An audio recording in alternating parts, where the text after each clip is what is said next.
Hey, I'm Sarah. I'm Jazzy and this is Bailey. And I'm Alisha, and we are the girlies that read.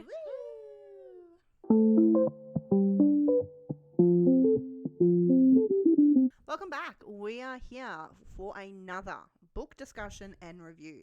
Today's book was another book club pick of the month, and that is Girl in Pieces by Kathleen Glasglow.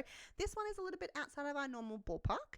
This one is a young adult novel that really centers around mental health. It tackles a lot of mental health issues and a lot of character growth in going downhill and seeing the highs and lows of life and really grappling with that. And Charlie is a 17-year-old girl, and we read it all through her perspective, and it's quite deep. It's quite has some real dark themes to it, which I'm sure a lot of girls in their people in their everyday lives have at least some extent of those thoughts quite often. Obviously this is a much more exaggerated version of what a normal person would have in their day to day, but her circumstances were definitely not normal. Oh no, definitely not. No. It's a very bare bones book. We really get to Yeah. see Charlie's inner self and how she Yeah. sees herself and the way she faces those inner demons that she deals Yeah. with on the daily, and her learning basically to overcome them and finding a new normal. Yeah, and not just her. Every character mentioned has different layers of addiction, self-harm, and all those different issues that they grapple with, and we kind of see that and witness that through her perspective as well. Yeah, so through the other characters we meet, we also learn a little bit about their addictions and mental health issues, and we really dive deep into those aspects from her perspective about other people as well. So I really like that we see both the highs and lows of this entire journey, and just how one decision can spiral into multiple bad decisions one after the other, and haven't we all been there? Yeah. And it's so easy just to repeat the same mistakes over and over again. You think you're going down a path which is going to be different, but in the end it's so much easier to do something that you're familiar with. Yeah. Rather than taking that scary step and going, let's do something I wouldn't normally do, which is generally probably a smarter move. You're like, nah, this is easy because I've done it before. I know what's going to happen. Yeah. It's the whole, And the I'm prepared patterns for it. situation, setting, it becomes so hard to get out of the pattern you kind of are used to almost. Yeah. Yeah. Spoiler warning. If you have not read this book, so if you have not read Girl in Pieces, our discussions go into full details of said plot, so we will talk about everything. So if you've not read it and you do not want to be spoiled, please come back later once you have read the book.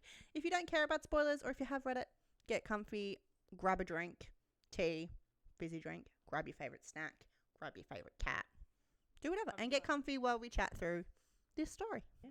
I think with this book, I actually listened to, because I audiobooked it, and the book finished and it went right into the author's note at the end. Oh, that was harsh. The author's note was the book was heavy, but the author's note was really revealed some things about the book. So it was, she was talking about. I did not read the author's note. Well, I it's because it continued playing, and I just went straight into it. I was like, hey, this is really interesting.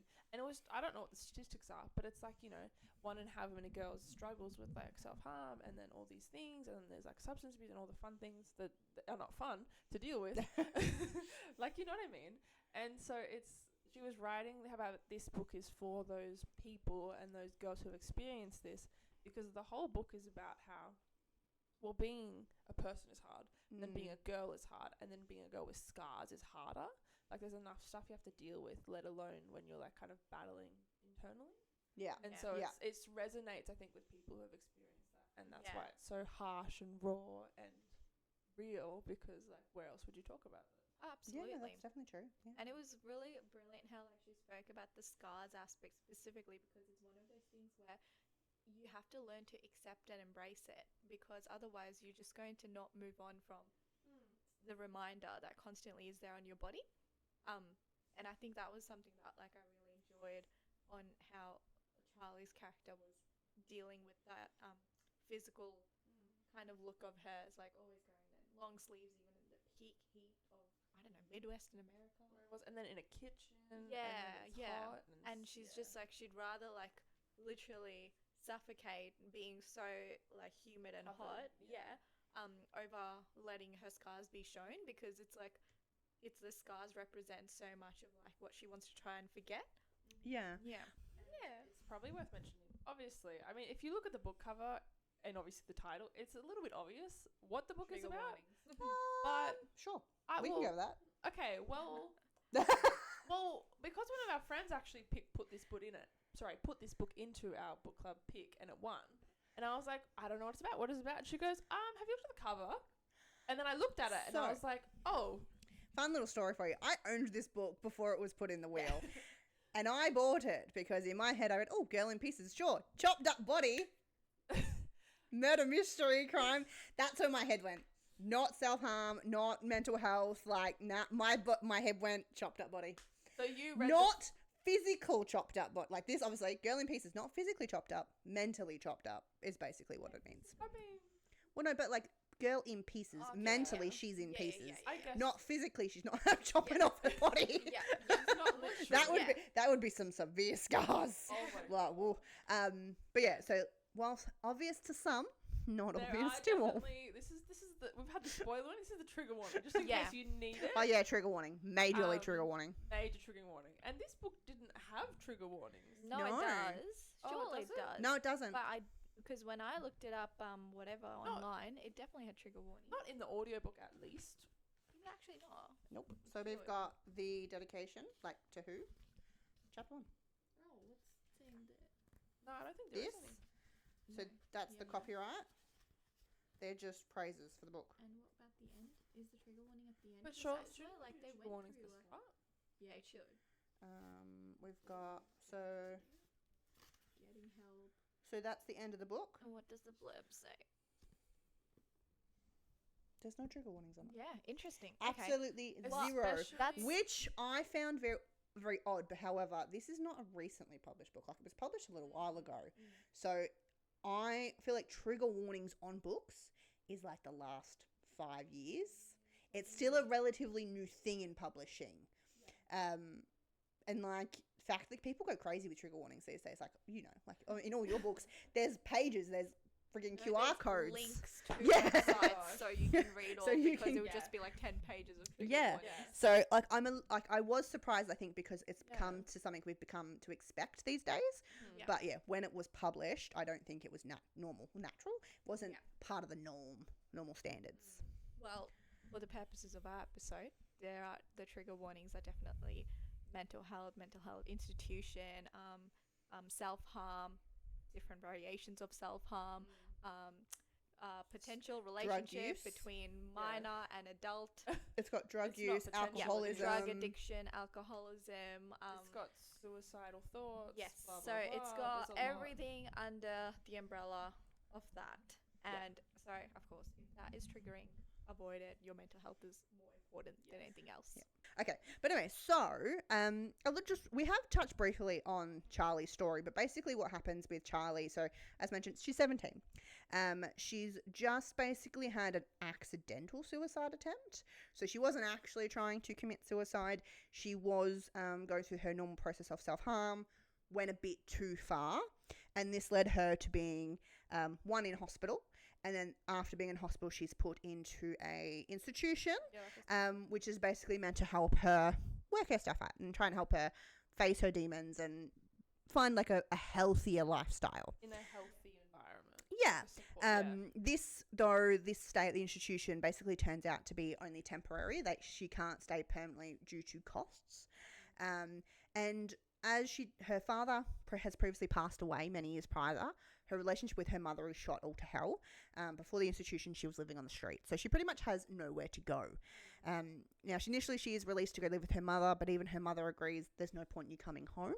Yeah. So Here's money- organises here's money in an envelope. See you later. Yeah, Oh my and she basically ends up being organises to go temporarily stay with a friend of hers that she knew in high school, who lives in a different state. And he's away, so he's off traveling, doing work. But she can temporarily stay in his what do they call it, like granny flat Yeah, something type like of that. place, for a couple of days, just until she sorts her stuff out.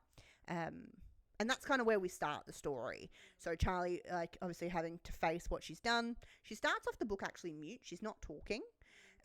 She does communicate with a notepad and a pen for a little bit, but she kind of slowly warms up and she starts to communicate properly, and it's part of her growth journey. We meet a whole bunch of different characters along the way, all of them dealing with all sorts of things. Main point probably would be Riley. Is Riley, yeah? Okay, cool. Yeah, it is Riley. I doubted myself there. Yeah, okay, No, so we meet Riley, who is an adult. He's in his late 20s, 30s? 30s. He was, yeah, so he's... He's like been married. He had a kid or something. No, so he'd be... No. So he No. is basically a part of a band that had a one-hit wonder. He then fell off the bandwagon because, you know, rock stars meet drugs and drugs turn them crazy. And alcohol. And he basically fell off the bandwagon. And so he's working in his sister's restaurant with a drug problem and an alcohol problem. And he's basically just... He's kind of got a good heart for a person, but he's so messed up. And him and Charlie meet. And that's kind of where shit hits the fan. And things start to go wrong. So along the way for Charlie, as this is all happening and she's moved to a new state, she meets Riley, and Riley helps her get this job at his sister's diner where she's washing dishes. We also learn the story about Charlie's best friend, Alice. Now, these two were in high school together. They were kind of an odd pairing of friends. Charlie was initially pretty much a loner. She had no friends. Alice came along. They became friends, and Alice then became her best friend and pretty much her lifeline in life. Alice was a lot more of a social butterfly compared to Charlie. She was all for going to parties and meeting boys, and she ends up meeting a boy and they have a relationship for a while, and Charlie actually becomes quite jealous of Alice and this boy's relationship because she has a lot of feelings for Alice's boyfriend. And then when, again, shit hits the fan, this seems to be a common occurrence in a lot of things we read, But especially hitting the fan. Especially for Charlie in Yeah, this book. Oh my lord. definitely. So basically the relationship between Alice and her boyfriend goes wrong, and Alice has a really, really low point. And she's trying to contact Charlie, but Charlie, basically being in a state of basically anger, doesn't pick up because she's jealous over the relationship that Alice has been having with someone else. And Alice basically commits suicide, or Charlie believes she commits suicide. Well, the book definitely hinted towards the Yes, fact it that does. Yeah, it does. It does make you believe that she is dead. Yeah. Anyway, so that's kind of where the point that really sent Charlie on her downward spiral, and why she ended up homeless, and living on the street, and this is all kind of what's led her to the point of ending up in the hospital, and then in the institution, and then now in this different state. And so yeah, as we go, we learn all that, and then Charlie is making new connections with new people. She's meeting some people that are like probably healthy to have in her life. Other people like Riley, not so much. Now, she does actually end up having a sexual relationship with Riley, which is technically illegal because she is underage and he is an adult. And he pretty much does take advantage of her because he ends up basically using her as a drug mule, gets her to go and buy his drugs. So he sneaks her money, which he's stealing from his sister's restaurant or cafe, gives her the money and goes, "Can you go get me my drugs?" And then she meets him back at his house, and then he gets high and they have sex, and it's a very uncomfortable, very creepy, I would say, very... And to add, also, I don't actually remember all of it, but I remember her being like, I don't want to do this, and she's just stuck. Yeah. She just feels stuck the entire time. Yeah, she really does. It's her only form of income is at this restaurant, basically. She's like, where else can I go? Yeah. And who else can I turn to except Riley? Yeah. And so, she's stuck with him, basically. Yeah, and I think her relationship with Riley, one of the reasons, yes, she feels stuck, but she does kind of feel like a kindred spirit with Riley in the sense that Riley is messed up as well. Yeah. And she knows he's messed up, but he's nice to her. He takes care of her. He does all these things for her, which... really, bar was down here. There was no bar to really be reached for. So in her head, he's doing all these wonderful things. And while she doesn't want to go and buy him drugs, she doesn't want to necessarily do certain things. She does it because she doesn't want to lose him because she's lost so many other people. Because also the friend that she moved out to this different state to be with, who happens to be Alice's ex-boyfriend, and the guy she had a really big crush on, well, she was under the assumption they were going to be together. And then turns out he actually has another girlfriend. So then that's another person that she feels like she's lost. So his name is Mikey. Isn't his girlfriend's name like Baby or Bunny. like Bunny? Bunny. I was like, what a name. What a name. What a name. Definitely a nickname. But yeah, so like she's under this impression that they're going to be together, and he comes back and Like, they go to a party, and then he doesn't tell her that he has a girlfriend at all. And then she overhears from someone else, and it just breaks her. She's just shattered, and that kind of just sends her right into Riley's arms, and she has no hope, pretty much. Like, no luck of avoiding. Yeah. He's technically, I suppose, I don't want to call him a predator, but like, I suppose he would be classified as one, would he not? I don't know. Yeah. Like, I do feel for Riley quite a lot. Like, Well, I'm yeah, not I do, justifying because- anything. no. That's why for Yeah. me, I don't want to say anything about him because I don't- he's in it as well. he's got so many fucked up problems as well. Like, I think genuinely, he really likes Riley. He genuinely likes her as a person, but he's so fucked up himself that even he can't, like, his choices. He's so driven by the need for the drug, for his addiction, that he's going to use anyone. He uses his sister. Like, he steals from his own sister, Uses who Charlie. works, like, herself to death to take care of him because he's so fucked up, and she knows he's fucked up. And then Charlie comes along and he tries to help her, but then also ends up taking advantage of her because he needs something and he can't get away from it. But like, in the end, they find this weird balance in their relationship, and Riley has said she's buying their drugs and he's feeding her, and she's staying at his house, and Charlie's kind of building a life for herself. Like, she's making friends, and she is kind of getting better. Yeah. She's avoiding the aspect of actually returning to certain old habits when it comes to the self-harm. Yeah. And then she has a moment where one of the girls, or actually women, I thought it was a teenager initially. What's her name? Blue. Yeah. So she, back in the hospital, the institution, there was another woman in there who was there for other reasons. I think done drugs. was drugs. That's right, she was a druggie. Yeah. Sorry, I probably shouldn't say druggie. That sounds a bit. Anyway, she had a drug addiction problem. She has also been now released, and she's basically in contact with Charlie and ends up traveling to meet Charlie and stays with Charlie. And Charlie's a bit unsure, and she's like, I don't really know if I want you to stay with me, but then feels obligated to allow her to stay. And basically what ends up happening is Blue and Riley meet, and Charlie gets so jealous. She really gets to the point where she's like, no, you're going to take him away from me because you're cooler than I am. You're older than I am. You're more fun to be around, and you and Riley just click in a way that Riley and I haven't really clicked yet. Yeah, and sorry, can I jump in? There's this scene, and like Blue is touching Riley's guitar, and then Blue's like, you don't have to be jealous. You can touch his guitar. Like, it's just a guitar. And she's like, but I never thought to. And it's just like, it shows how like young Charlie is, and how not used to like a healthy, not that that's a healthy, but you know, but a more matured relationship. What relationships are meant to be like. Yeah. Well, she's never had a relationship or even before. Friendship, like as in. Because she's so far down the rabbit hole. I think because, obviously we'll get into this probably a bit more, but all of her relationships, she's never really, probably the only somewhat healthy relationship she ever had was with her dad. And then her dad died. Yeah. And her relationship with her mum and her never had a relationship. Yeah. And after her dad died, there was no hope. And then the only friend she ever had, she had no friends, and then until she had Alice. And then she thought she was going to lose Alice, or she was losing Alice because Alice had a boyfriend, but then she also liked Alice. She also liked Mikey. Yeah. And so every time she has someone that she wants to hold on to, she feels like she keeps losing them. Yeah. So then when Blue comes into the picture with Riley, she immediately thinks, I'm going to lose Riley to Blue. And it sends her in a little bit of a crazy spiral.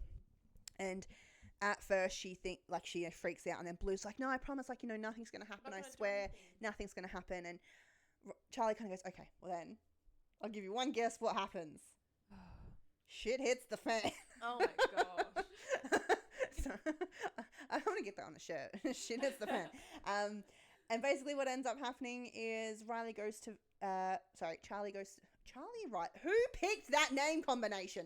Right. Yeah, so Charlie finds Riley having sex with this random drug girl in his house. Blue is high on the floor. Riley doesn't, for fuck's sake. Charlie freaks out, basically hits rock bottom, goes home, and reverts to her old habits. No, not just goes home. This was like one of my favorite parts of the book. She goes back to her apartment, doesn't she? She freaks out. Like she does, but that's not how they went back.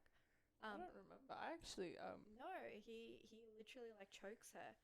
He like holds her against the wall, chokes her, Riley. Does he? Yeah. Oh, that's right. He stops having sex, Yeah. kind of attacks her, and then goes back to having And this was like sex? one of the most like. I slept through this scene because I was listening to it when I went to bed, and I woke up and they were. When I went to bed, her and Riley were fine. When I woke up, she wasn't talking to him, and I was like, I don't know what happened. A lot. I missed it. When she finds Riley, and she clearly like ran to Riley like for comfort, but like also just processing what like that was like the only thing that popped up in her head, like just go to Riley. And that part, like Charlie catches Riley high and spiraling, making out or having sex with another girl, and just everything escalates, and he grabs her by the throat and slams her into a wall. And that's when Charlie completely disassociates from and like detaches from herself, and she starts narrating the whole story from third person perspective, which is just like so well done. And it literally, like, the dialogue was like, Riley gripped the girl's throat, the girl with the bird bones, the girl who couldn't scream. And Charlie just starts to, like, she's, like, completely devoid of any attachment to her own body, and she sees her own body as, like, this girl rather than herself, because she's just so traumatized by event after event after event in the, like, span of, like, the last, 5 hours. And then she runs home. Yeah, okay. Yeah. Through it, so... It was a hell of a moment. Over an audiobook, and I will say, as an audiobook, this book was brilliant. Like, I absolutely loved it as an audiobook. And I do audiobooks a lot, and with books that like, I used to think like maybe audiobooks and reading a book would have a different experience, but I honestly don't think it does, because the books that I like really hated were the ones that you like read physically and still hated, and the books that I really loved. Audiobooks, like other people have read it and still loved it. I do think audiobooks can give you a different experience, but I think if you love it, regardless if you listen to it audio or via physical. Yeah. But I do think like obviously you can have a bad audiobook, but the book someone's narrated it badly. Yeah. Not necessarily the content is being bad. It's just the way. Difference I'd say like that sticks out with physical and audiobooks is in audiobooks you can't skim read. No, that is true. In physical you can like.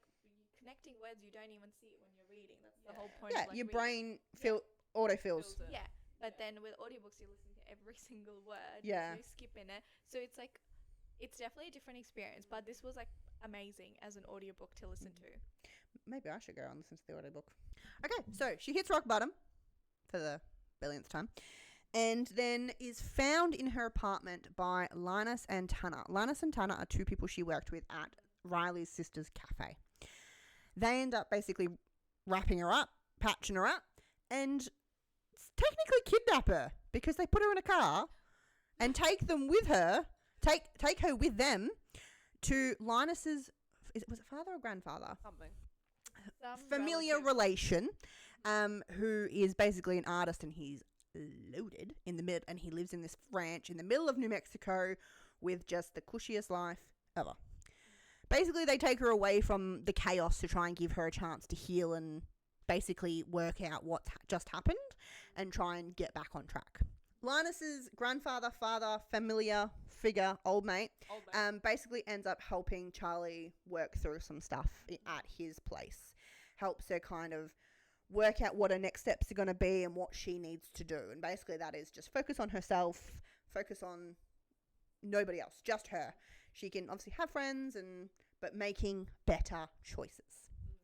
After spending a couple days, about a week or so, I think it is, at old mate's farm, they head back to the city, and then she finds out basically what's happened with Riley. Riley, with the girl he was hooking up with in his kitchen, have gone off, nicked someone's car,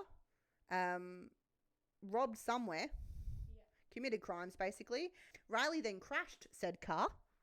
The girl ends up in the hospital. Riley gets out unscathed and gets chucked in prison. Didn't they, like, rip up her apartment? They went to Charlie's apartment? She did. Someone did. Riley didn't. The girl Riley hooked up with did, out of jealousy. Other old mate. Oh, no, because... No, that happens before she actually hurts herself. She comes back to find the apartment destroyed. Something happened. See, and then she hurts Yeah, she herself, hurts and then herself. That's how she ends up. because in when the she park. comes back, Blue's fixed up the apartment. She's cleaned everything up and So- apologizes for her role in it, or like what she thinks is her role in it, and basically swears that she will never ever touch it again. They're going to do right by each other. They're going to help each other. Basically, Blue's become her new best friend. But Blue as well, the only reason she went back to drugs and broke her streak of not doing drugs was because of the news about their friend from the mental health institution and or the rehabilitation center. Can't remember which From the one it was. institution, Yeah. yeah. And Like saying something. yeah, and Mm. like hearing that your friend that you've been through thick and thin with has just set themselves up on fire, they'll do something to you. Because Yeah. I think it's also the fear of like, oh, she's been there the longest and it didn't work. The system didn't work. The process didn't work. What's going to happen to me? What's the point? Like having that internal fear as well. And I think that's also why like they just all just could not deal with that. No, yeah. So Blue had her own spiral.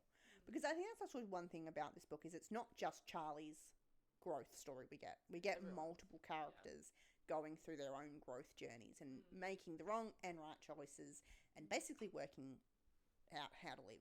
And that's kind of life. You Yeah, don't always it make really the right is. choice, but It really is. But this is also not the end. We still have a couple more chapters at this point. yeah. And pretty much the end is, I suppose the most simplest way to put it is Charlie basically finds the silver lining.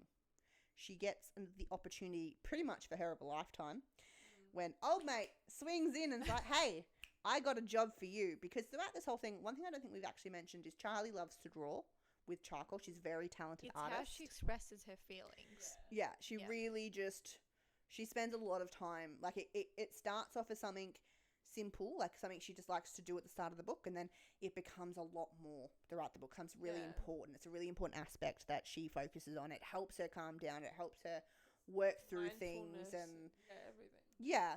And so old mate goes, hey, you want to come and be my assistant in New York City? All expenses paid. You just have to take care of me and deal with my cracker shit. And it's like basically a paid internship. So she pretty much gets the opportunity of a lifetime. Yeah. To basically leave all of that crap behind and just focus on the future. And then the story ends off with us hearing a little bit more from Riley. So Riley, after being arrested, ends up being forced to go through rehabilitation to deal with his drug and alcohol problem. And then at the very end, he ends up doing a concert. It's a benefit concert for an old musician friend who's dying or died at this point. I can't remember. I can't remember. Actually, I think he might have died at this point because it was his car that Riley nicked and crashed. Oh, was it? Yeah. Great mates.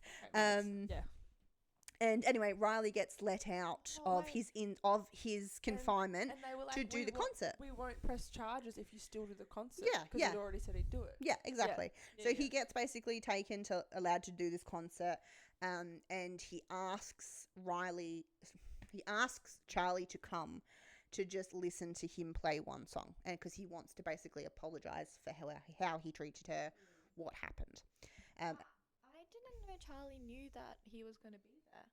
Riley Yeah. didn't know Charlie was going to be there. She knew he was going to be there, but I thought Charlie didn't know Riley was going to be there. No, he asked her to come. I don't remember how he asked her. I feel like there was a letter. didn't she call him? No, she calls him, yes, and she's like, why? When she wasn't supposed to. She calls him from his sister's phone in the office. Yeah. And he's like, oh my God, I'm so sorry. I'm so like begging basically for forgiveness. And she's just like, I just don't understand why. And he's like, I can't tell you why because I don't have a reason to give you. And then after that, I feel like she gets a letter. She gets something that convinces her to go. And Blue goes with her because she doesn't want to go alone. And they basically stand in the wings of the stage. She listens to Riley perform a song which he dedicates to her, which is actually quite a sweet moment because it's him basically pouring out how he actually feels about Charlie and like the genuine truth behind all of that other crap. So it was kind of a sweet moment. And then Charlie leaves basically accepting, I suppose she does kind of accept Riley's apology, but then is basically acceptable. I'm leaving. This is our final goodbye. I'm off, and she's off to live her happily ever after, pretty much. Oh, and there is one thing we didn't mention. I've realized because I've completely forgotten her again. Alice. We find out. So through the whole book, you're basically given the impression that Alice is dead, that she's committed suicide, she died, which again, as we mentioned, is one of the reasons Charlie hit her downward spiral. So we basically believe she's dead. Turns out she's not. She did very much attempt to end her life. However, she was not successful. What did happen was something happened. Basically, she ends up in an institution because she can't really. She didn't remember or something. No. So she's like physically disabled. Yeah. So she's not. I don't know the correct wording for it, but basically she's in an institution with full-time care. She cannot live a normal life. Or something. No, she's in an institute. Like she's in an actual. As in they go and live in like a community. At-home care is when they come to your home. One of the two. So she's in a special institution for someone who's like physically disabled.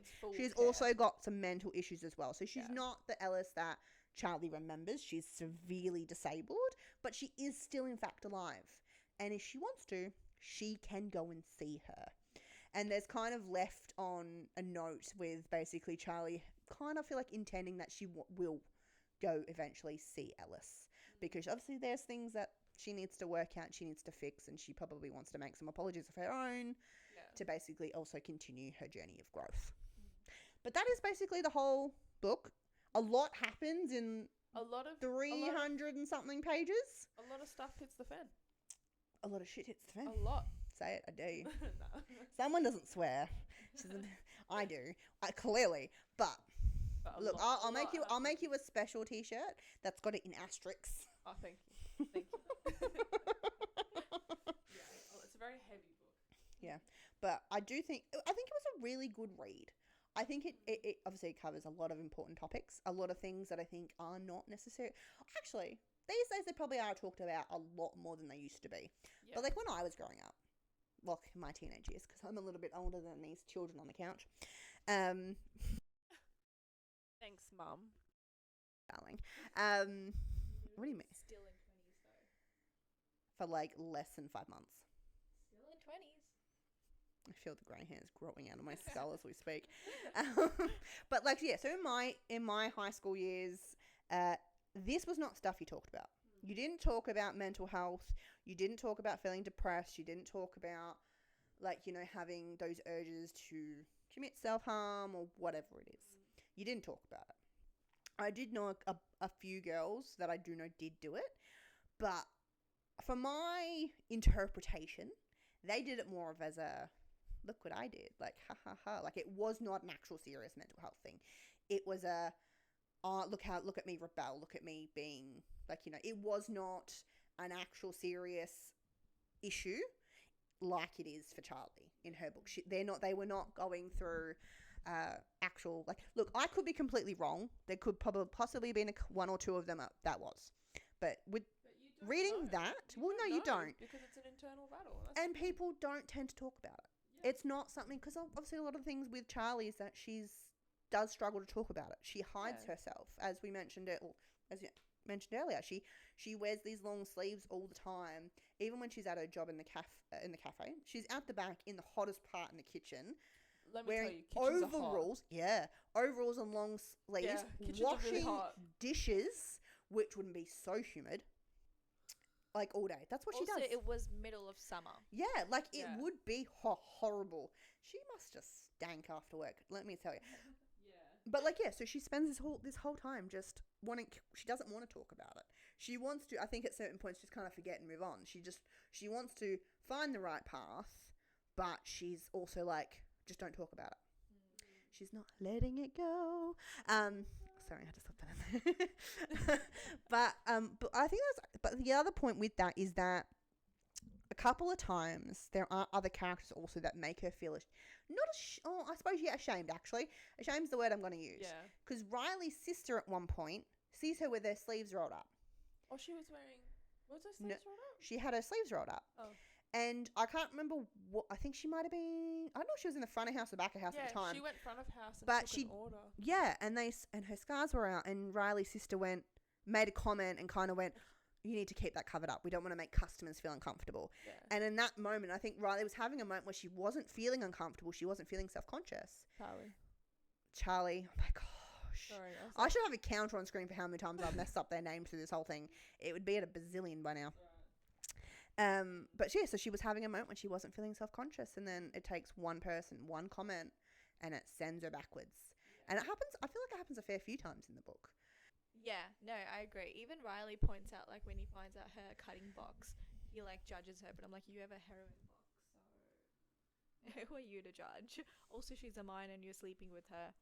Do you want to take a look at yourself first before you make these comments? Look in a mirror, Riley. Yeah, but I think it was really cool that, like, at the end when she finds out that Alice is still alive, Charlie makes a point to take up, like, the opportunity of a lifetime and whatever, and prioritize herself, and she chooses herself for the first time, but like in a good way, which is really cool.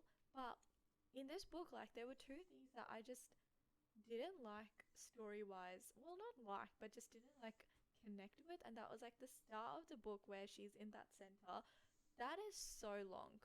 That was for so many chapters, so many pages, had no clue where it was going. It set up nothing. The relationship between the characters, like, I didn't feel any relationship between those characters. She, like, with her and Blue, like, honestly, Blue and her friendship only made sense to me towards later when Blue was released as well. Yeah. And I get that. And Charlie's relationship was with her, what's it called, that with the doctor. The doctor, yeah, because she still stays in touch. Yeah. Yeah, so she stayed in touch with the doctor afterwards as well. But yeah, like, that was the only thing. There were some girls making fun of her for being a mute and not sharing and discussing, and like Blue was that girl. Yeah. Was it Blue? Yeah, it was Oh, Blue. yeah, Blue. Because Blue was the mean girl. And they called her Silent Sue. Mm-hmm. Yeah. The whole time. Yeah, so things like that, like, but it never set up anything significant. It honestly could have just been like 2 chapters or the prologue or something like that. I feel like the only reason was to establish Blue as a character. But it didn't do that well. Well, no, but Yeah, like so that's what it I'm was saying. it was how they met, basically. Is like, Yeah. this is how these two meet, and this is how we're gonna, like, why Blue, like, you know, why she's relevant later on, because they met from the start. I agree with you, but I'm gonna challenge you. I'm looking at my quotes page. Ooh. So I think it helped, because I genuinely, like, when I read the book, listened to it, I was just like, I don't know what's gonna happen. I'm just going all in. Yeah. And so it was her in the institution, and I was like, is the whole book just gonna be her in this institution trying to get, like, work through everything? And that's kind of what I thought. But she talked a lot about the outside and how she was safe because she was inside, and which was because she was homeless previously, and then she was, like, being abused and sexually abused in, like, the house and stuff. But it's that like, creeped me out so much. that was just like, it was disgusting. Yeah. But then, like, here's my quote, and it's from Charlie, and she's like, I'm trying to follow the rules because to not follow the rules means to risk outside. And that's all she would say. And we didn't know her backstory. Like, all we knew is that she was here and she wasn't talking and everyone was calling her Silent Sue and she just didn't want to be outside. And I was like, well, what's outside? What happened? And we didn't actually know till later. Yeah. And I don't know, like, that was a lot. There was a lot going on. Yeah, and that's why I think, like, that part of the story could have been used for a little bit more, could have been given. Like, I just feel like the effect it could have had wasn't there, and it almost felt like that part of the book could have been reduced to, like, 3 chapters, and it would have been the same effect. Like, it didn't do anything for the story. Yeah, like that. There was that whole part of that one of the other girls in there. She was having a sexual relationship with one of the orderlies or one of the doctors. Like, why? Oh, yeah, I think so, yeah. Well, yeah, because they got caught in the hallway. Lol. Because it was so at one point, Charlie's, like, doing, like, I suppose, like, her high school education on the computer. Oh, yeah. And the girl who's supposed to be sitting there with her, making sure she does it and is not doing things she's not supposed to, sneaks off because the guy, the orderly that's watching them, falls asleep. So she sneaks off, and she sneaks off all the time when they're doing it, and then comes back by the end. And then there's one time where she sneaks off, they get caught, That's but because the guy wakes up and notices her missing, goes to find her, finds her having sexy time in the stairwell with this other doctor. So said doctor gets fired, and she gets kicked out of the institute. But it's like that whole segment happens, but why? Yeah. What And does even it add? if that happened, that's fine. Like, you can make relevant points to establish like how cutthroat the center is and all those things, but it was just long. Yeah. It was so unnecessary, and it didn't add value to the story or her character growth, because her growth only starts after she leaves. In that institution, there's no growth. There's no growth, and there's no downhill. It's just Because I feel like she doesn't really perk up at any point from anything from the institute. She No. perks up when she talks to, what's his name, the friend, Mikey. Mikey. Yeah. When she first talks to Mikey again on the internet, she perks up a bit because she's like, oh, actual contact with someone I trust. Yeah. And so she perks up a bit more. And then she gets the chance to sketch again, and she perks up a bit more. So Yeah. when familiar things come around is when she perks back But up. nothing's It's got familiar there. For yeah, her. so nothing that the doctor does, like so Yeah. Casper as Charlie calls her, nothing she does actually changes Charlie in any way. Yeah. It's yes, when she gets outside, she does try to stick to the rules that have been set by the doctor, but she doesn't, like, honestly, in the end, that doesn't really help her do anything. She ends up right back where she started. It's the familiar things that get her to open up after everything she's been through that actually make that change. And I agree, like, it does feel like it takes a lot While. to get there. Yeah. And yes, of course, in most of the book is after she leaves the institute and she's in the different city. Yeah. But yeah, I agree. It did feel like it took a bit too long to get to that point. I think that part could have been punchier because it is the start of the book. It was just so boring to get through. I only got excited when we hit the town. And that's where I got invested in her story and actually really started to like it. I got And- invested when Riley showed up. I got invested as soon as she hit the town because I feel like that's where we started to see that she's having to make decisions. She's having to like Yeah. take the step forward. Like up until then, I was just like, "There's nothing's happening." I'm so bored. But that was just me. I think what it picked up for me. No, I don't know. Which part did you fall asleep in that you were invested in? Oh, when all the crap hit the fan. No, I think I fully related to her when she was working in a restaurant. I work in a restaurant every day. Yeah, so it was And like I was like, after. it's more normal, as Yeah. in Yeah. now it's her everyday life, maybe. Yeah. Because it's like, why haven't been institutionalized? Well, yeah, that would be. Well, most people haven't, Most so people it would haven't. be very So, hard to connect with that Of point. course, you can relate to her with like some of her thoughts, like whether they're not the same intensity and whatever. But it's like, oh yeah, I work in a restaurant. I get that. Yeah. And that was about it. Yeah. Yeah. And I just sorry. No, it's okay. No, you go. Yeah, I just like really liked how like she was like when she left the institute, like she was just figuring everything out. Like she really was like, I have no clue. I'll go to my mum's. She doesn't want me there. Slay. Oh, that I'll go hurt. to Mikey. He doesn't want But me she there. didn't even want to slay. go to her mum's. She didn't want but to. like she had nowhere else to go. No, that is true. Yeah. And then she Yeah. goes to Mikey, and that falls apart. And then she goes like to the restaurant. She's finding a job. Like she's doing all these things, and I just like really like what's it called? Not related because I don't relate to her. Understand? Understand, but also empathize. Yeah, that's the word. Like with her struggle of all of that. Like yes, I don't have the same struggle at that level and intensity, Yeah. but you understand what those feelings can be like. 'Cause you're just human. And I really liked that. But then my other criticism was the end of the book. Why did she just get like a Like, award-winning here's job and there you go? Like it just happened out of nowhere. It was like just to fairy solve her- godmother moment. Yeah, Make it your was wish just come like- true. It just something came by. Like I just really wanted for her. I didn't want her to have like this amazing job and stuff. All I wanted her was to just be normal.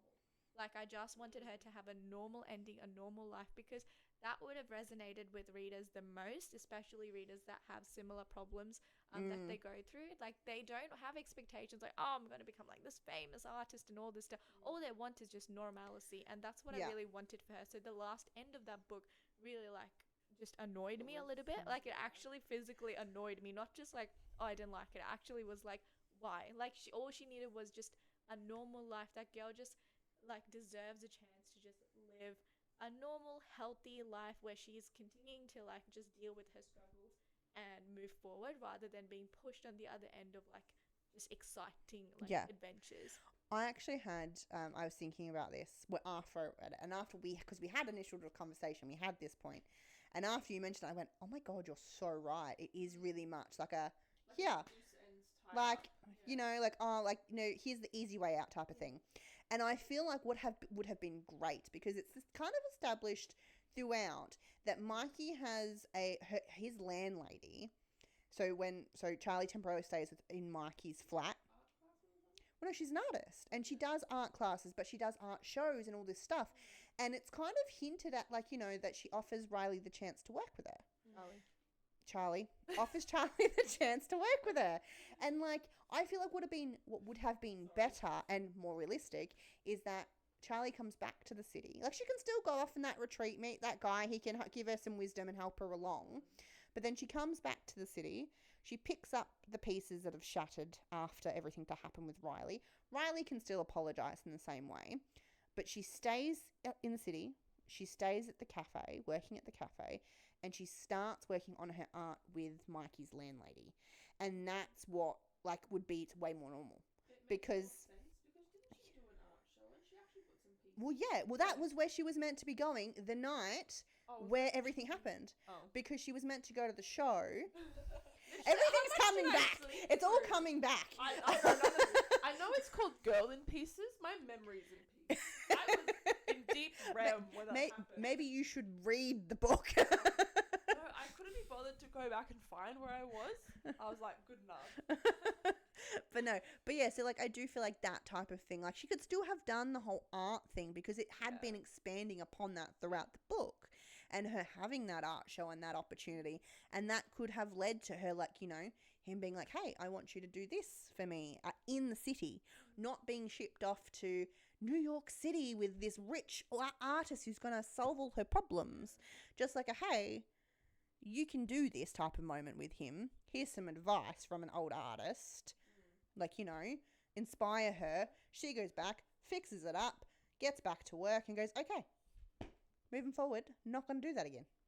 And because as much as we all love that fairy tale where, hey, I'm going to get that phone call, you've won the lottery, sweet, stuff my job, I'm going off on vacation for the rest of my life. Not going to happen. Yeah. Or if it does happen, minuscule chance of it happening. Yeah. Like, more likely to be struck by lightning. That is a legitimate fact. Yeah. Anyway, sorry, a little bit sidetracked there. But yeah, so I do feel like that would have been, like, that would have made this book almost perfect. Almost perfect.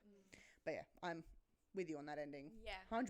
Yeah, I got just, like, really annoyed. And I just remember finishing the audiobook. And then at the end of the book, I honestly, like, when I was, like, thinking about what I liked about the book, I was just like, I'm going to ignore the last, like, chapter, not think about it, and then review that book according to my experience up until that point, and then add, like, one sentence about that last page before my entire review just becomes me ranting about, like, this is not right, they deserve a chance of, like, normalcy, this, that. I'm like, this doesn't happen in real life, like, life sucks and it's fine, you just have to accept and move on. There's no fairy tale ending. Yeah. And I was like, no, I'm not going to do that. But one thing I did really, really love was when Riley dedicated the song from Greece in that concert. I loved that moment. Oh, okay. Sorry, I had a mouthful when I yeah. I didn't want to, like, I was like, I'm gonna. yeah. And it was so sweet because that was a story. That was a song that Alice really loved. And Charlie had shared that with Riley, that Alice had this, like, idea that we can combine, like, this song and make it, like, this new melody or whatever. Yeah.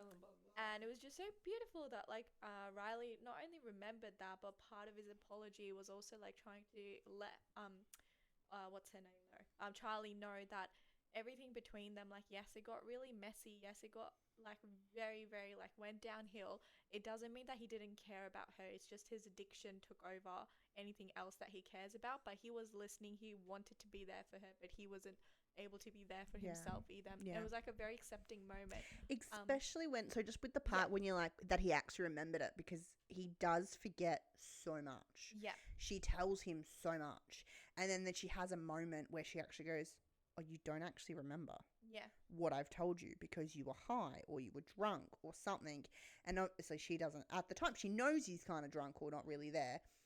But she's like, you don't remember these things about me when I've told them to you. Even he doesn't ask her things. Exactly. No. It's literally a quote, and I'm always asking things about him, but he's never asking things about me, and he doesn't know. And he goes, "Oh, if you look at her, like you can see her scars.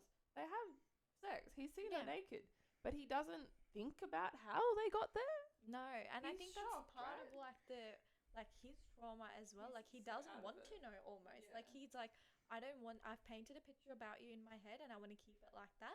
But in his own way, like when he sees his struggles, it obviously like mirrors his own. And I do think he wanted to help. I do think he wanted to be there, and he's equally like a very complicated, messed up character with like addiction and like his own like lust and instant gratifications taking over him, that he's not able to see all the wrongs, and he's just like believing all the good things that he puts forward and like just believes it himself. Because there's a lot of conversations that they both have where like Riley is genuine in his approach. He is a good guy in the sense that like he does want to actually help her. It didn't start off with him trying to take advantage of her. It led to that slowly, yes, but I don't think it was initially there. And then from there on it goes downhill because his addiction comes back. He's relying on drugs again. He's forgetting those conversations. So that moment where he sings that song, I was like kind of getting teary-eyed. I was like, that's very sweet. Like he was listening, he was trying to be there for her. And even though we see everything from Charlie's perspective, and us as readers are like, no, he's just misusing you, he's just doing this, like you got to get out of the situation. But that like makes it concrete that no, he was listening, he was trying his best, but he couldn't help himself, let alone help someone else who's going to the same, if not more severe trauma. But yeah, favorite part of the book, hands down. Yeah. Nice. Honestly, I think I don't think I have a favorite part of the book. I think overall, I just enjoyed the ride, like the actual story and watching Charlie grow and her struggles, and it's just, as I mentioned, it's so raw. We really see, because obviously it's in the first person, so it's everything is like it's in here, like you're in there. It's not someone looking outside watching. You're in her head, and I just think that whole transformation she goes through, it's so sad. It's so emotional. That just whole part's what I loved about it. And obviously, as I mentioned, there have been things that are like not great, but overall, it really was just a solid story of growth, story of healing, story of making mistakes, knowing it's not right, still doing it, but then also realizing in the end there is a better way, and the better way is generally the harder way. But you'll be better off for it if you just give it a go. So but I genuinely don't have heaps to say about this book. Would I recommend it? Probably not, to be honest. I'm not saying it's a bad book. I think it's a very important discussion. It puts you to sleep. Not even. It might have just. Sorry, I'm just teasing. No, I don't think. I don't definitely was not the book I would have picked at that time at all. Would you think you would have picked it up if it hadn't been book club? No. No, I don't think I 100% would have. I don't think I Well, would have. I picked it up thinking it was a murder mystery, so It's not even that I dislike the themes. It's just, from what I was. I gotta be very careful. It's fair if it's not just like. No, you can say you just don't like that type of topic. That's fine. No, it really caught me out. And there were many things, and I was like, I'm not comfortable thinking about that. Yeah, that's fine. That's why I was like, don't read the dark romance book. Well, that's the thing. Like I told you guys when I was first reading this, I stopped at one point and read a Stephen King novella. Yeah. Because I'm like, I don't read to face trauma. Exactly. I read to get out of my head, to just think about things that not necessarily aren't real, but things that aren't serious or that don't pertain to me. Yeah. I've had a lot of my own mental health struggles with not that way, but we all, everyone has something to face. And so when you do read about those topics and you have had those struggles, you kind of just go, sometimes you're just like, I don't really want to read about that. I've dealt with that enough. No, thank you. But if you are looking, if you do want to read a book about that type of topic that explores those themes, good book for it. It's a good book for it, yeah. I think that's a good way to put it. I think it was quite triggering. Not even that I've been to that extent. If you haven't, that's fine. I don't think I was ready to face some of the things it brought up. And I didn't expect it at all.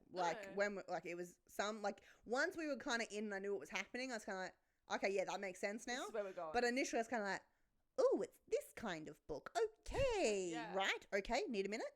And I was reading it slowly. Like, it took a little bit. Yeah. But then once I was kind of in the nitty gritty and Riley and all that stuff was happening, I was kind of like, oh, no, Yeah. I'm in. Let's go. You're Let's in read it. this. And I pumped through it. And by Yeah. the end of it, I was like, this is a solid read. Yeah, Yeah. I don't know. It's kind of it's not a meh, it's a mid read. Yeah. Yeah. So what was your rating for it? My rating was 3 out of 5. 3 out of 3 out 5. of 5. I think it does have very important things to discuss, but the ending. I don't know. I'm not comfortable with where things left, as in emotionally comfortable in how I would respond would be very different, but how Charlie responded. I'm like, she definitely has a lot more trauma to work through, and being faced with it, I don't think is how she would have responded. I don't know. Maybe how I would have responded. I don't know. Fair. Yeah, 3 out of 5. Read it if you'd like. We've already discussed it. Yeah. Alicia, what was your rating? Mine was 4 and 5 for 1 star off because of the obvious things I pointed out that I didn't like. But to give the flip side of yes, this book does have a lot of deep discussions almost through a fictional lens, and the author's note did say that this is not based on a true story. I do think that for someone who has struggled with mental health issues a lot, especially I've moved countries so many times in my teenage years, and adapting and adjusting and all those things that definitely pushes you mentally, stretches you out quite a bit. And both sides, both in Australia and back in India as well, I've had experiences bullying, call it assault, call it harassment, layers and layers of different things happen, and I feel it's not unique to me. Every girl has kind of traits of it happen in their life. So for someone who's for me, I've dealt with those situations, I've dealt with those traumas, I've dealt with different kinds of people and men especially.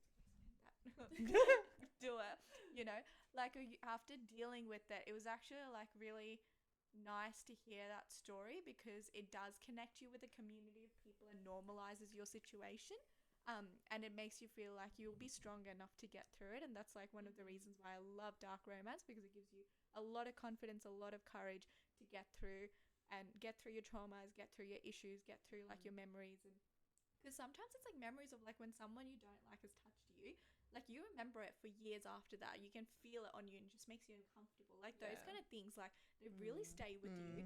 So things like that, having dealt with it, of course, if you're dealing with it and you read it, it's going to trigger a lot. But having dealt with it and moved on to a healthy position in my life, I really liked seeing that that in a non-dark romance genre, because that way you're connecting with readers and stuff who've been through this, because everyone goes through variations of it, and you just know there's people out there, and authors are out there, everyone's been through it. You're not alone. It's normal. These things happen. Life is not fair, and it's okay to move on. But yeah, shout out to dark romance for giving girls the strength and courage to get through, because it genuinely does. Yeah. Oh, But yeah, 4 and 5 for me. So good. And same for me. I'm a 4 out of 5 girly. Initially, when I first finished, I was 5 stars. Yes, 5 stars. But then after some discussion, as we've mentioned, the details, I did decide, it's definitely a 4.5. It's a solid read. It does grip you. It does, again, go through all the very good topics of discussion. Is it for any time, just to read any time? Probably not. I think you do need to be in the headspace to read it. If you're not comfortable reading those type of things, probably not a good idea to pick it up, because as we said, it goes into graphic detail. We're in the mind of someone who's got some serious mental health issues. So it's raw, it's in your face, you're seeing everything. So, but it was so interesting. It was a really good read, some great characters, great story. And it would probably be something I would read again. I actually went and picked up another one of Kathleen Glasglow's books because I enjoyed this one so much. And she has a bunch of books that cover different mental health topics, different mental health categories, different types of mental health issues. So I haven't read it yet. Again, waiting for the right time, because I have after that one, I was like, it's going to be a while before I need another one of those. But I saw it in Big W, Kmart, one of them, and went, yeah, why not? It's there. It was good. Not going to say no. Yeah, I reckon I would listen to the audiobook again, because I've just come to care about those characters as like friends. Seeing what they go through, I'm oh, I just want to hold your hand. Yeah. Yeah, hug. literally. Just want to like sit you down, make you a cup of tea, and let's just not even like talk, just sit in silence, and that's all you need, like company. Like Yeah. sometimes you don't want to talk about what you go through, but you just want someone to be there. I will say I wouldn't mind a little like Riley novella, like going through Riley's journey after he heals. Like I feel like that would be a really interesting story, Yeah. just to kind of see what happens with him, Yeah. or even like you could even go back to like a whole point of him when he goes through he gets that fame and he falls down the rabbit hole when his marriage goes to shit, and you could even do something like that. I feel like his story would be also quite interesting to Yeah. read. I don't know about this author and if she only writes girls' perspective, because in the author's note she did say it was about people and then girls and girls with scars. Yeah. So it was like heavily tailored. From what I've seen, so she's got 3 or 4 of these, so it's Yeah. not like a series. Yeah, They're the all green one, the standalones. blue one, yeah. And they're all different. They're one, all yeah. girls. So they're different teenage girls in different Yeah. situations. Like I think the other one I got, I think that's What about one drug was- addiction. I think there's another one about Just literally alcoholism. kills on it. Mm. Yeah. There's another one about alcoholism. I don't know what the other one is. But yeah, so from those that I've seen, I haven't Yeah. looked at if she's got any other stuff. Yeah. But from those, it does seem to be the theme of teenage girls and Yeah. their problems. So it does And- seem she has like a kind of like a theme she likes to write about. Yeah, she's but- picked like a specific audience that she wants to tailor it to. Yeah. And it sounds like Yeah. that's what she's going Better. for.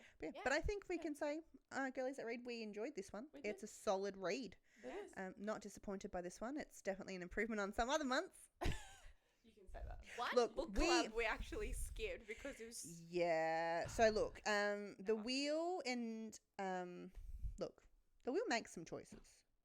Even the book. disagrees. The book said the wheel might be making choices, but who put the book up there? Shush. True. Anyway, look, yeah. True. So we did decide there was one book. No, like we, Let's not Alisha. mention it though. No, I'm not going to mention the name. Yeah. Alisha and I read the book. I Like did. one starred it. Zero. Yeah. We Not told one. Jazzy not to bother. Not So- one Yeah. star. Oh, Zero. zero. Sorry. Sorry. Sorry. Don't give it one Oh star. my gosh. I did one star. Go I for my. Oh, sorry. On behalf Yep. of me. yeah. Okay. So it's a 0.5. And I didn't But read we're not it. going to mention what it is. Yeah. But look, because look, some books are not going to be for us, and Yeah. that's okay. This one, I don't think that book's for anyone. It's pretty good. this one was. The reviews are actually quite deep. Like But this it's one? no, sorry, the other Oh, book. okay. They should not be named.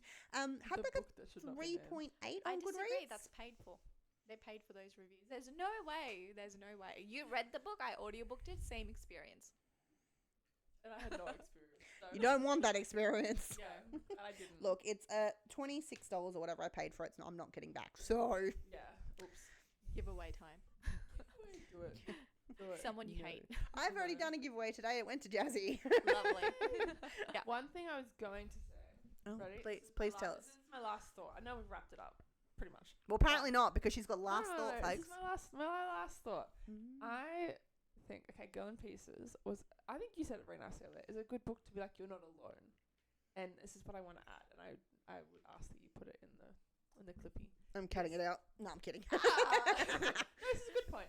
I think it makes a good point that, people do go through these experiences and they do go through traumas, and it's important to be like, hey, you're not alone. And this is my disclaimer, and you're smiling at me because it's a very yeah, anyway, I don't have words to say it, but you're not alone. There's always someone you can turn to. Yes. And even if you don't have someone to turn to, there are helplines and there are call centers and there are people you can actually. And that is actually also mentioned by In the the author author's note. in the book. She does put Mm. details about helpline and things like that. Yeah, So and that's I think maybe that is why she targets her characters are teen girls, because Mm. how I felt lonely as a teen girl. I'm sure everyone Yeah. feels lonely as Yeah. a teen girl at some point. absolutely, especially back. I feel like when we Yeah. were in high school, Yeah. more me. Yeah. More me, okay, more when I was in high school, those resources were not readily available. No. These days, I feel like with a touch of a button, you can reach out to someone. Yeah. So there's always someone that is It's so there to hard support. though because No, it is. It's like one of those things. Like I remember when I was with so many people, my parents were like helping me like go to like therapies, people that don't believe in therapy, okay? Like these Orthodox Indian people who are coming around to Yeah. those concepts. Like unless you choose to do it, it is so hard Yeah. to Yeah. bring yourself to that Yeah, you position. have- Yeah. Yeah. So, but yeah, we do at least have resources now. But the more I like grow up, the more I learn. Literally, just go to someone on the internet, just someone who's got their bio like mum of 3. Honestly, that person likely will be like, Just a "Oh random my mum. god, I will protect you with my life." Here's the cup of tea. Sit down. Yeah, come over. Where are you? I'm picking you up. Like I know I would do that for We'll go out. anyone. We go out for hot chocolate and churros. Yes, Exactly. done. And honestly, it Done. takes like 2 seconds to realize like, okay, I'm not alone, and that's all Yeah, you need to know. literally. But yeah, Literally. Look, it took me probably 28 years to feel not alone. We- So you couldn't find the Aw. bios. no, Couldn't find the Couldn't right. no, find you bio. didn't bio. have bios. When did I get Instagram? I think I got it like 2011, 2010, and it was I like didn't even know you existed. So not me. I was going through it myself, man. I'm not gonna be like, let me get your hot chocolate. Anyway. I feel like dad's random strangers hitting me up. I want a hot chocolate. You would have been 19 at least. No, 2011, I was in year 10. Oh, okay, year, never mind. year 10, 9. Yeah. I graduated in 2013. Oh, okay, yeah. I'm I was old. 12. I'm not that Oh my old. Yeah. Never mind. Yeah. No, you're not. But it's just like it's always like when you put it in perspective, like when you're in high school and stuff. What year were So you bad. born? 2001. What year were you born? 2000. Full stop. Good God. Full stop. And then some of my friends did it. I born in 2008. And I'm like, No. sorry, what? The worst is like when I was helping my Do you supervisor. know the best thing ever? Is I have one of my mates when she got carded one time. This has also been a meme, but she got carded for like I think it was buying alcohol or something. But she got carded, and he went, "Oh yeah, that's fine." He goes, "She was like, you barely looked at it." He goes, "I saw the 19." And he was That's just like, funny. like I'm gonna be sick. Like that's not okay. That's but like funny. once you got to 2018, you see the 19, it's like you're Yeah, fine. yeah, You're yeah. definitely Yeah. overage. You don't even have to look at the date, Yeah. the month or anything. We just know True. we know you're over 18. Yeah, I was helping like, my "Good grief." supervisor. I was helping my supervisor fill out like some form for me, like it was about me, and then she was like, "Oh yeah, what's your birthday?" And I was like, "Oh, 17 September 2001." And then she just looked at me and she was like, "I've been here for 30 years," and I was like, "Damn, you've been You're here old." since before I was Good for in, you. like before I was an idea." That's crazy. And she's like, "And Yeah. you and I work in the same place now." And I'm like, "It's time for you to retire." This is the calling. Feel the love. Mate, leave. No, like she's the best. She's so lovely. But I'm like, live your life. Go be free. Go. I don't, like, don't, I got this. don't set this role model for me. I did not want to be No, I here for the know. next 30 Yeah. years. Yeah, exactly. Please leave. Alrighty, but I think We should that's wrap where up. we can wrap this up. Yes. So yeah. So as I said, I think Girlies a read. Solid read for girlies and girlies in pieces. Girl in pieces. Girl in pieces. Solid read. Solid read. If you want to see more in-depth individual thoughts, check out our reviews on our socials. You can find us at these links. We got What Jazzy Reads. We got Scraps and Yaps. And we got Quill Scribble over here. Please make sure you like this video. If you enjoyed it, leave some comments down below. If you've read this book, what are your thoughts? Do you want to read this book? Do you have any book recs? Suggest some books that you'd like us to read. Please. We obviously have a book of the month that we do, but we also do other books that we don't necessarily do for book of the month. Yeah. Generally when we just find a book that we have in common. Or that And then one of us Yes. badges the other two to read. So today, my book I've been badgering about is Divine Rivals. So y'all need to read Divine Rivals. Thank you. I Please haven't and thank badged you. you guys about a book yet. Oh no, Oh, you have in I the have. chat a while. It's just always like not mainstream books, and No, they're always they're yet to always come indies. out as well. So I'm like, She's guys, got all you read this book, it comes out 1st October. She's like, look at this arc, look at this arc, look at this arc, look Yeah, at this and arc. they come out in- Whoa. They come out in 5 months. You're like, you need to read it, but in 5 months when it Yeah, comes out. I will send you the link. We'll get 5 months and it'll be like, all these books come out all at once and we'll be like, Yeah, I can't it's keep annoying. up. It's annoying that they are all coming out at the same time. Yeah. I'm very Also, screwed. I'm sorry, October, Brimstone, I'm checking out. Brimstone's it. I'm not. You Are won't you see putting? me. Yeah, no. I'll wait for you to read it, and then I'll filter through your excitement, and then I'll listen to your review 2 weeks later, and then I'll make a judgment on whether or I am not I want to actually read making it. the more conscious decision to wait on my reviews a bit now, not just No, film it not the after I reviews. read it. You send messages just being like, Please. 100th star review, this is amazing. And I'm like, Why? I'll read it with you. I already pre-ordered it. Yeah, there you go. I'll wait for both of you. I did cancel my new cover of Quicksilver because we're getting the signed edition. Yeah. So I cancelled my Amazon order because I'm like, Nice. I don't need 2 copies of Yeah. that. I'm only gonna have 2 copies because I'm getting the new. Yeah. Yeah. You don't need a Quicksilver. third. I didn't signed up need 3. without the copy. That's fine. I was like, Fine. I do not want to touch it until I hear good things about it. No, you just want to sniff and like J. Christoph. Yeah, I do. No, when we go Let's just start the video. Then Sorry. We Go. keep getting distracted. But yes, if you have not yet, make sure you subscribe. We've got a bunch of more videos coming your way. More reviews, more games, more just bookish content. We have our review and discussion of The Night and the Moth. That is coming soon. I'm very Yeah. excited for that one. Some other books we have coming up is Metal Slinger. Yes. Yes. That'll be really fun. And We have a fun Pokemon themed game from Jazzy, Ooh. which is Yes. going to be some fun. and Okay. I'm Yes, gonna brush up. the fantasy I'm creature gonna from the say Pokemon. literally Pokemon and Squirtle for everything. And Squirtle. Charmander. Pikachu! It's actually such a good game. You guys have no idea how Okay. long I've been waiting. It's gonna be fun. It's gonna be fun. At least 3 months, 4 months, 5 Yeah, months. it's just waiting. But yeah, so that's all Yeah. coming up. So make sure you subscribe here on YouTube, subscribe on Spotify. You can listen to us on Spotify.